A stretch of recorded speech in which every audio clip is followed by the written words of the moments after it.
انہوں نے بھی حق استعمال کرنا شروع کر دیا. تو اب پہلے تو ایک بڑا ریفرنس مشہور ہوا قاضی فائز عیسیٰ کے خلاف جو آیا, بالکل, اور عمران خان صاحب کے دور حکومت میں تو صدر مملکت نے اس ریفرنس کو بھیجا اور قاضی صاحب نے اس کا ڈٹ کر مقابلہ کیا, بالکل, اور اپنا مقدمہ لڑا. ان کی بیگم صاحبہ بھی جو تھی ساتھ رہی, وہ بھی پیش ہوتی نہیں عدالت میں. سعد رسول صاحب ہمارے ساتھ موجود ہیں, سعد رسول صاحب مقدمہ جیت گئے. اب یہاں معاملہ ہے, اب آیا مظہر علی اکبر نقوی صاحب کا. انہوں نے بھی سپریم کورٹ میں درخواستیں تو دیں لیکن اس کی پذیرائی نہیں ہوئی, اور ان کو سپریم جوڈیشل کونسل میں اپنا مقدمہ لڑنا پڑ رہا تھا. اب وہ مقدمہ انہوں نے مناسب نہیں سمجھا, انہوں نے استعفیٰ دے دیا. لیکن یہ استعفیٰ ایسا ہوا کہ عام طور پہ ایسا ہوتا ہے کارروائی شروع کرنے سے پہلے جج استعفیٰ دے دیتا ہے.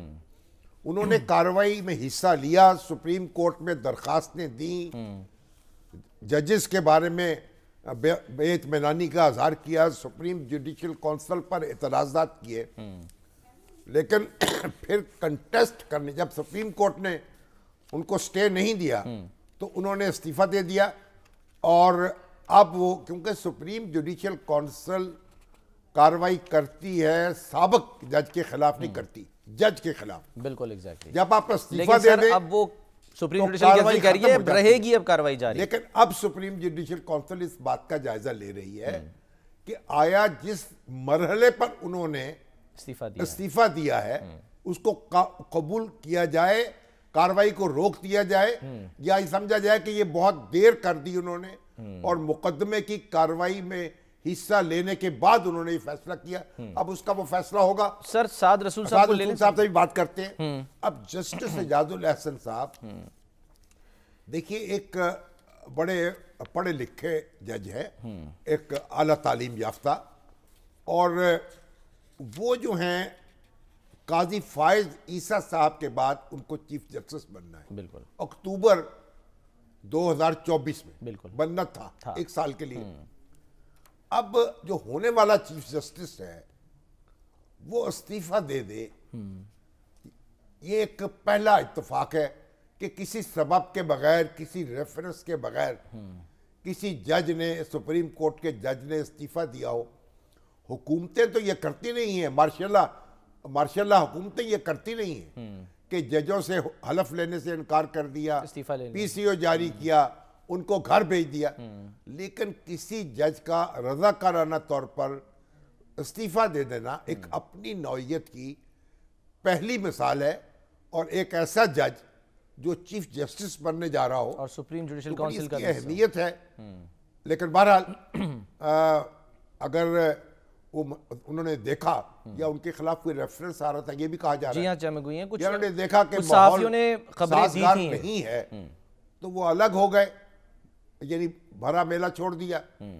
تو اب سعد رسول صاحب سے بات کرتے ہیں. سعد صاحب السلام علیکم. جی السلام علیکم شامی صاحب. سعد صاحب یہ آپ کیسے دیکھتے ہیں اس استعفے کو؟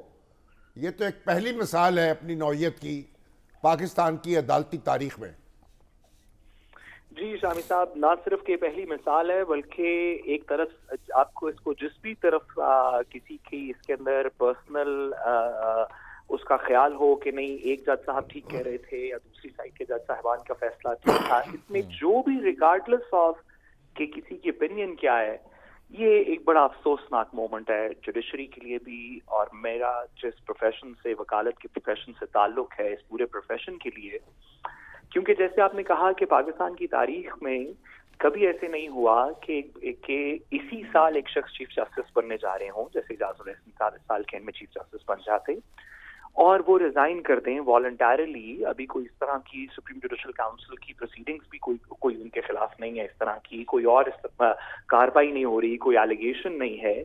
جسٹس مظاہر علی اکبر نقوی کا بھی اسی طرح افسوسناک ہے بات, کیونکہ مجھے بطور قانون کا طالب علم دیکھ کے دور سے سپریم کورٹ کا حصہ نہ ہوتے ہوئے, ان کی انٹرنل ڈائنامکس کا حصہ نہ ہوتے ہوئے بھی دور سے ایز اے وکیل لگ یہ رہا ہے کہ جج صاحبان نے کچھ ڈس اپوائنٹمنٹ میں کچھ پروٹیسٹ میں، کچھ ڈسپوائنٹمنٹ میں، کچھ شاید اس بات کا احساس کرتے ہوئے کہ ان کی سنوائی نہیں ہو رہی یا نہیں ہوگی پراپرلی، بظاہر لگتا ہے کہ اس طرح کی اس کے اندر فیکٹرز انوالو تھے، اور یہ اچھا ہوا برا ہوا، کس کے حق میں ہوگا کس کے خلاف ہوگا، اس سب چیزوں سے لا تعلق ہو کے جوڈیشری کے لیے، انصاف کے لیے، ہمارے آئین کے سٹرکچر کے لیے یہ کوئی بہت اچھی نظیر نہیں ہے۔ اچھی نظیر تو نہیں ہے، لیکن بہرحال اس سے پہلے بھی چیف جسٹس جو ہیں ان کو ماشاء اللہ نے الگ کیا اور ان سے حلف لینے سے انکار کیا۔ ہمارے چیف جسٹس انوار الحق جنہوں نے نصرت بھٹو کیس میں تو ایک جواز دے دیا جنرل ضیاء الحق کے ماشاء اللہ کو، پھر ذوالفقار علی بھٹو کے کیس کا فیصلہ کیا، لیکن پی سی او جاری کیا گیا تو انہوں نے بھی حلف اٹھانے سے انکار کر دیا اور ان کو اس طرح گھر بھیج دیا گیا۔ پھر آپ نے دیکھا کہ سینیرٹی کو پامال کیا گیا بینظیر بھٹو کے دور میں، دیکھیے سعد سعود جان کی جگہ آپ نے لا کے بٹھا دیا سجاد علی شاہ صاحب کو، ان کے خلاف سپریم کورٹ نے خود کارروائی کی اور وہ گھر چلے گئے۔ تو سپریم کورٹ میں ایک تقسیم تو ہوتی رہی ہے اور مختلف جج مختلف انداز میں کام کرتے رہے ہیں، یعنی اس لحاظ سے تو یہ پہلا واقعہ نہیں ہے کہ سپریم کورٹ میں ایک سیاسی تقسیم کہہ لیجئے یا نظریاتی کہہ لیجئے یا کچھ اور نام دے لیجئے، ایک تقسیم تو موجود ہے۔ شامی صاحب، میں آپ کی بات کے ایک حصے سے ایگری کرتا ہوں کہ اب تو یہ ایک سورج کی طرح روشن ہے بات کہ سپریم کورٹ کے اندر کچھ تقسیم موجود ہے، اس بات تک تو میں آپ کی بات سے ایگری کرتا ہوں۔ لیکن آپ نے جو اگزامپلس دی کہ ماضی کے اندر بھی جج صاحبان یا ریزائن دیتے رہے ہیں یا علیحدہ ہوتے رہے ہیں بینچ سے، اس میں سے کم از کم بیشتر اگزامپلس، ایک آدھ کو کہیں شاید اگر چھوڑ بھی دیں تو بیشتر اگزامپلس وہ ہیں جہاں پہ پی سی او کا میٹر تھا اور ججز نے اوتھ نہیں کیا۔ بیشتر وہ ہے جہاں صرف سجاد علی شاہ صاحب کو سر چیف جسٹس شپ سے نکالا انہوں نے سپریم کورٹ نے، ان کے ججوں نے انہیں برادر سر ذرا صاحب ساتھ ہی رہیے گا۔ سر حسنات ملک صاحب نے بھی میں نے جوائن کر لیا، تو اب ذرا خبر بھی لینا کہ وجہ کوئی سامنے آئی ہے ابھی تک؟ ملک صاحب السلام علیکم۔ جی وعلیکم السلام۔ حسنات ملک صاحب یہ تو دھماکہ ہو گیا آج اور اعجاز الحسن صاحب رخصت ہو گئے، کیا سبب ہے؟ آپ کی جو عقابی نگاہیں کیا دیکھ رہی ہیں؟ شامی صاحب یہ میں نے تو کل ہی اس حوالے سے کہہ دیا تھا، آپ نے تو یہ کہا تھا کہ کھچڑی پک رہی ہے، کچھ ان کا معاملہ بھی آئے گا۔ جی بالکل، میرا بڑا واضح یہ میری انفارمیشن بھی تھی کہ اب اگلا جو ہے وہ فوکس جیسے اعجاز الحسن پہ ہوگا، لیکن جو اس طرح ریزائن کرنا یہ سب کے لیے شاکنگ ہے، ایون ان کے دوستوں کے لیے شاکنگ ہے۔ سارے دوست جو ہیں وہ حیران و پریشان ہیں اور کسی کی بھی ابھی تک بات نہیں ہو رہی جیسے اعجاز الحسن سے کہ کیا وجہ بنی کہ انہوں نے اتنی جلدی کیوں ریزائن کر دیا۔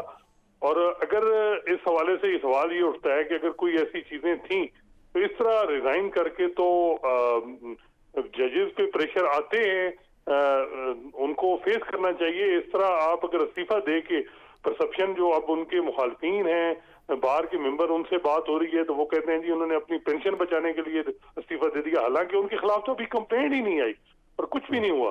تو میرا خیال ہے کہ سب کے لیے یہ شاکنگ ہے کہ کیوں انہوں نے یہ کیا ہے۔ اصل وجہ جو ہے وہ اب وہ خود ہی بتا سکتے ہیں، ابھی تک کوئی چیز سامنے نہیں آ رہی۔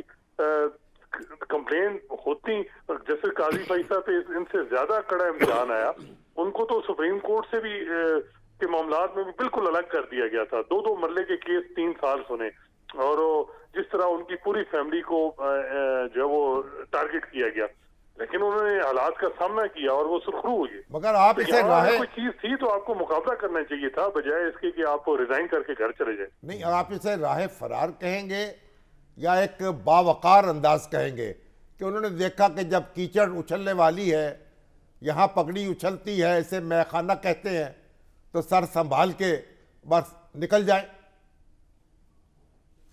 لیکن یہ ہو سکتی ہے بات واضح اب یہی ہے کہ وہ کہ جی الزامات سے بچنے کے لیے، لیکن یہ ساری چیزیں جج جو ہے وہ اس کو فیس کرنی ہوتی ہیں وہ، اور یہ انہوں نے جتنے ایون ان کے جو ناقد ہیں وہ بھی اس وقت سکتے میں ہے کہ یہ ہو کیا گیا، کس طرح کر دیا۔ لیکن اگر وہ یہ سمجھ رہا ہے کوئی کہ جی جسٹس مظاہر نے ریزائن کر دیا اور جسٹس اعجاز الحسن نے، اور اس کا اثر جو ہے وہ موجودہ چیف جسٹس یا سپریم کورٹ پہ ہوگا، میرا نہیں خیال، بلکہ انہوں نے تو بہت سے لوگوں کا، بہت سی پارٹیز کا، بہت سے حلقوں کا کام آسان کیا ہے. اور اب جو بظاہر لگ رہا ہے کہ جسٹس قاضی فائزہ کی ایز اے انسٹیٹیوشن گرپ بہت مضبوط ہو گئی ہے، اور اب اگلے جو فیوچر کے چیف جسٹس ہیں جسٹس سید منصور علی شاہ ہیں، اور وہ غالباً تقریباً 3 سال سے زائد چیف جسٹس پاکستان رہیں گے. اور میرا خیال ہے کہ یہ کوئی بھی اس طرح ایکسپیکٹ نہیں کر رہا تھا کہ اس طرح کوئی ریزائن ہوگا. یہ سید منصور علی شاہ صاحب ماشاءاللہ ایک بہت عالی دماغ جج ہیں اور بڑے باوقار جج ہیں، یعنی ان کے ٹینیور میں 1 سال کا اضافہ ہو گیا. جی تقریباً 8.5-9 مہینے جو ہے وہ ان کے ٹینور میں اضافہ ہو گیا. اچھا آپ یہ بتائیے کہ اس سے قطع نظر کہ اعجاز الحسن صاحب نے کس طرح کے فیصلے دیے اور کس طرح کی شکایات پیدا ہوئیں، اور خاص طور پر نواز شریف صاحب کے مقدمے میں تو وہ مانیٹرنگ جج تھے اور وہ تو ان کا نام لے کر بھی ان کو تنقید کا نشانہ بناتے رہے. آپ ان کا جو رویہ ہے بطور جج، اور ان کے اندر ڈیپتھ تھی اور جو ایک علم تھا اور جو فقیہانہ نظر تھی، اس کے بارے میں کیا رائے ہے آپ کی؟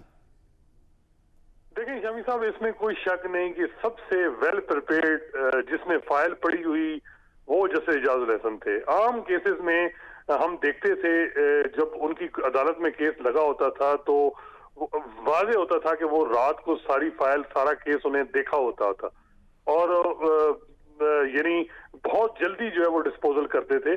آرڈنری کیسز میں جو ہم دیکھتے ہیں ان پہ اختلاف رہے ہیں پاناما کے بعد یا کچھ کیسز میں جو ان کا معاملہ رہا ہے، لیکن جو ہم نے دیکھا کہ ان کی محنت اور جو فوکس تھا کام میں، اس میں کوئی شک نہیں ہے. اور اسی وجہ سے جو سابق چیف جسٹس صاحبان تھے، چاہے وہ عمر رضا بندیال، چاہے گلزار احمد، چاہے وہ ثاقب نثار، انہوں نے ان کو ساتھ رکھا کیونکہ وہ ان کا برڈن شیئر کرتے تھے، اور وہ بہت محنتی جج تھے، اس میں کوئی شک نہیں ہے. ابھی جو سیویلینز کے ٹرائل ہیں ملٹری کورٹ میں، ان کے بارے میں بھی انہوں نے بڑا ایک ایسا فیصلہ دیا تھا جسے یاد رکھا جائے گا. بالکل، 2 بڑے ان کے کیس آپ کہہ سکتے ہیں. ایک یہ تھا کہ انہوں نے سو موٹو کے لیے ریکمینڈ کیا چیف جسٹس عمر عطا بندیال کو کہ جی پنجاب اور کے پی میں الیکشن ہونے چاہیے، اور اس بینچ کا حصہ رہے، اور انہوں نے، لیکن یہ علیحدہ بات ہے کہ وہ آرڈر امپلیمنٹ نہیں ہو سکا. دوسرا یہ فوجی عدالتوں میں سویلین ٹرائل کے معاملہ، تو اس میں بھی جسٹس اعجاز الحسن جو ہیں وہ انہوں نے اس قانون کو بھی غیر آئینی ڈکلیئر کیا جو 46 سالہ پرانا قانون جس کے تحت سویلین کو فوجی عدالتوں میں ٹرائل کیا جاتا ہے. سر سعد رسول صاحب سے ذرا یہ پوچھیں کہ اب کاروائی کا کیا ہوگا جو سپریم جوڈیشل کاؤنسل کی، وہ چل سکے گی آگے یا کیا اس کی، یعنی یہ جو کاروائی کنٹینیو ہوتی ہے؟ نہیں، ان کے خلاف تو کوئی کاروائی نہیں، ان کے نہیں، جسٹس مظاہر کے خلاف. نہیں، وہ جسٹس مظاہر نقوی صاحب کے بارے میں کیا ہوا آج؟ یعنی ان کو پیش ہونا پڑے گا سپریم جوڈیشل کاؤنسل میں؟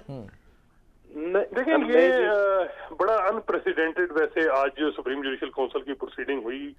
پہلے جب بھی کوئی جج ریزائن کر جاتا ہے تو سپریم جوڈیشل کاؤنسل کی پروسیڈنگ ڈراپ ہو جاتی ہے، معاملہ نہیں چلتا، اور سپریم کورٹ کا آرڈر بھی موجود ہے. لیکن جو ہے وہ آج ہم نے دیکھا کہ سپریم جوڈیشل کاؤنسل نے یہ فیصلہ کیا کہ ہم اس معاملے کو چلائیں گے. لیکن کیسے چلائیں گے؟ ایک جوڈیشل آرڈر فیلڈ میں ہے جس میں ہے کہ جب کوئی جج ریزائن کر دے تو اس کے خلاف کارروائی نہیں ہو سکتی. اب دیکھنا ہوگا کہ اس جوڈیشل آرڈر کو سپریم جوڈیشل کاؤنسل بھی اس کی پابند ہے ماننے کی، کیسے اس سے نکلے گی؟ یعنی وہ جو سپریم کورٹ کا آرڈر ہے کو نوٹس ہو گیا ہے کہ جی وہ آئیں یا اپنے وکیل کے ذریعے. اب دیکھنا ہے کہ کل وہ آئیں گے یا نہیں آئیں گے، یا جو ہے یہ سپریم جوڈیشل کاؤنسل چلے گی. لیکن میرا خیال ہے جو آج کا ریزائن ہوا ہے اس کے بعد میں بھی سپریم جوڈیشل کاؤنسل نہ چلے، کیونکہ اس کا میرا خیال ہے کہ اب چیزیں رک جائیں گی. الٹیمیٹ جو آبجیکٹو ہیں وہ ہو رہے ہیں، تو اس سے آگے جانے کی اب میرا نہیں خیال کہ وہ آگے اس طرح جایا جائے. میں بھی ایک آدھ ہیئرنگ ہو، لیکن زیادہ اب اس معاملے کو نہیں چلایا جائے. بریک پہ پاؤں رکھنا چاہیے. جی بالکل، بہت شکریہ. ٹھیک ہے، بہت شکریہ. سعد صاحب تو ساتھ موجود ہی ہیں ہمارے. سر سعد صاحب موجود ہیں؟ جی سعد صاحب ہمیں سن پا رہے ہیں؟ جی میں سن پا رہا ہوں. سعد صاحب، یہ یعنی اب یعنی یہ جو کارروائی ہے، اگر ایک جج استعفیٰ دے دے پھر بھی کارروائی اس کے بارے میں جاری رہے تو آپ کیا کہیں گے اس بارے میں؟ یہ تو اگرچہ کہ دیکھیے قانون بھی بڑا سمپل ہے شامی صاحب. 209 وہ کہتا ہے کہ ایک جج کے بارے میں کارروائی ہو سکتی ہے. جب ایک شخص ریزائن کر دے تو وہ جج نہیں رہتا. اس کے اوپر ججمنٹ بھی بڑی کلیئر ہے. سپریم کورٹ کے لارج بینچ کی 5 ممبر بینچ کی ججمنٹ ہے جو کہتی ہے کہ کسی ریٹائرڈ جج کے خلاف 209 کی کارروائی نہیں ہو سکتی.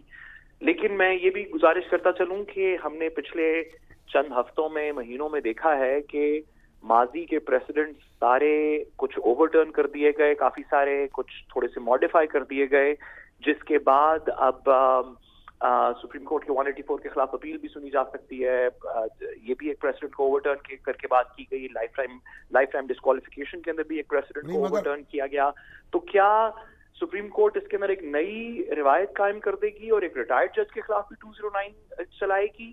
یہ اگر ہوا تو یہ پاکستان میں پہلی دفعہ ہوگا. سپریم کورٹ ہے کر سکتی ہے, اس کے لیے لیکن ماضی کا سٹینڈرڈ یہ نہیں ہے. جو آپ فرما رہے ہیں وہ تو سارا سپریم کورٹ کے قواعد کے مطابق ہوا ہے نا, کہ یعنی اگر ایک لارجر بینچ نے کسی دوسرے پرانے بینچ کا فیصلہ ریویو کر دیا یا ختم کر دیا تو سپریم کورٹ کے قواعد کے مطابق تو ایسا ہی ہوتا ہے نا. تو یہ بھی معاملہ ہے. میں صرف یہ واضح کرنا چاہ رہا تھا شامی صاحب کہ جب سپریم کورٹ کے لارجر بینچ نے پہلے کا فیصلہ اوور ٹرن کیا یا یہ لائف ٹائم ڈسکوالیفیکیشن سنی تو اپنی ماضی کی ججمنٹس کو اوور ٹرن کیا, کہا کہ ماضی میں جو ہم نے کہا تھا وہ درست نہیں, ہم اس کو ہولڈ نہیں کرتے, ہم لارجر بینچ ہے, ہم کو ایک نئی بات کرتے ہیں اور ججمنٹ اوور ٹرن کر دی. یہاں پہ بھی پروسیڈ کرنے کے لیے ایک ریٹائرڈ جج کے خلاف نہیں, یہ تو پھر ججمنٹس اوور ٹرن کرنی پڑیں گی. وہ تو سپریم کورٹ کر سکتی ہے نا, سپریم جوڈیشل کونسل تو نہیں کر سکتی, سپریم کورٹ کر سکتی ہے. جی بالکل, جی ایسے ہی ہے سر. لیکن کیونکہ سپریم جوڈیشل کاؤنسل کے اندر بھی 3 سینئر جج صاحبان بیٹھتے ہیں تو اس وقت اس انسرٹن لمحے میں جہاں پہ سپریم کورٹ نے آج پروسیڈ بھی کیا, 2 جج صاحبان ریزائن کر گئے, ایسے لمحے میں حتمی کوئی رائے دینے سے قاصر ہوں. قانون یہ ہے کہ نہیں پروسیڈ ہو سکتا. سپریم کورٹ کیا کرے یہ تو کہنا تھوڑا مشکل ہے. دیکھتے ہیں, اب انتظار کرتے ہیں. 2 چیزیں سر نہیں نا, ایک تو وجہ, ہاں ایگزیکٹلی, بہت شکریہ سعد رسول صاحب سر, آپ کا بہت شکریہ. 2 چیزیں, ایک تو وجہ نہیں, مطلب ابھی تک پتا, وہ ظاہر ہے جب استعفیٰ نہیں, وہ تو ان کی وجہ ہے, پر انہوں نے اب یہ تو پابند نہیں, قانون تو وہ پابند نہیں ہے نا کہ وجہ بیان کریں. وہ اپنا کوئی بھی وجہ ہو سکتی ہے, وہ اسے بیان کریں یا نہ کریں. چیف جسٹس لیکن بہرحال ایک یعنی ایک جج جو ہے نا, اب وہ آ رہا ہے نا, خواجہ آصف صاحب کا بھی ایک بیان آ گیا, کچھ دوسرے لوگوں کے آئے خلاف کہ یہ استعفے کافی نہیں ہیں, کارروائی ہونی چاہیے. دیکھیے سپریم جوڈیشل کونسل تو جج کے خلاف کارروائی کرتی ہے نا, وہ منصب پہ فائز رہے یا نہ رہے. اور جب آپ نے ایک جج ایک عام آدمی بن گیا تو پھر جو محکمے ہیں, مثلا ایف بی آر ہے, بالکل وہ چھانبین کر سکتی ہے, اس کے پاس اختیار موجود ہے. کوئی عدالت چلا جائے تو جو قانونی اختیارات ہیں کسی بھی ادارے کے, تو وہ کسی سابق جج کے معاملات کی بھی تحقیقات کر سکتی ہے. لیکن سر فوج میں تو مختلف ہے نا, وہاں تو یہ ہوتا ہے کہ دوبارہ اصل مسئلہ کورٹ مارشل ہو تو واپس عہدے پہ کرتے ہیں. انکم ٹیکس کا معاملہ تو وہاں بھی پڑتال ہو سکتی ہے, یعنی سابق جرنیل کے اثاثے جو ہیں ان کی چھان بین بھی ہو سکتی ہے. وہ انکم ٹیکس نے تو جنرل ضیاء اللہ کا معاملہ کھول لیا تھا, صحیح, کہ وہ جناب ان کے ریٹرن صحیح طریقے سے فائل نہیں ہوئی, تو ان کو بھی اس کو ٹھیک کرنا پڑا, فیس کرنا پڑا. بالکل. دیکھیں ایک بات ہے نیب کسی سابق جرنیل پر یا جج پر کوئی کارروائی نہیں کر سکتا. جج اور جرنیل ریٹائر بھی ہو جائے تو ان کے خلاف نیب حرکت میں نہیں آ سکتی. سر خود احتسابی بھی تو ہے نا, ایگزمپشن ہے. ایک بریک لے لیں شامی صاحب, ان کو ایگزمپشن ہے. اور خواجہ آصف صاحب جب یہ قانون پاس کر رہی تھی ان کی حکومت, اس وقت انہوں نے اسے برقرار رکھا تھا, اس میں ترمیم نہیں کی تھی. اگر اس وقت کر لیتے تو آج وہ صافہ ڈال لیتے جس کے گلے میں چاہتے. ایگزیکٹلی. ایک بریک لیتے ہیں ناظرین, بریک کے بعد واپس آتے ہیں.